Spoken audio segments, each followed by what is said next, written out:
kii dafay laaj mu ne dama ëmb te sama sein yi deful benn effet may laaj lan la s'il vous plaît.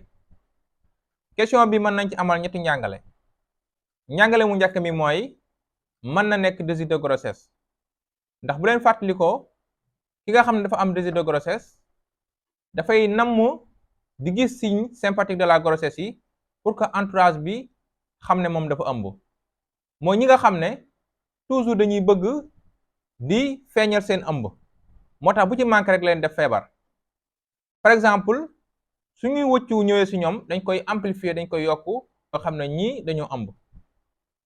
fekkee désir de grossesse la su manque si ñoom ñu gis ko ci keneen ko ëmb leen di def problème. beneen bi mooy mën na doon signe boobu feeñul ci ñoom bu baax, maanaam changement morphologique des seins yi feeñul ci ñoom bu baax, seen seins yi diisul diis boobu ba ñu mën koo ràññee, waaye suñu demee kër docteur dañ koy ràññee, dañ koy gis.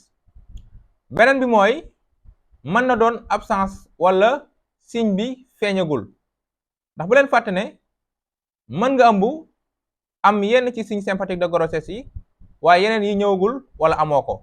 loolu dàqul benn yoon ne dangaa ëmb bu fekkee waa kër docteur confirmé nañ sa ëmb.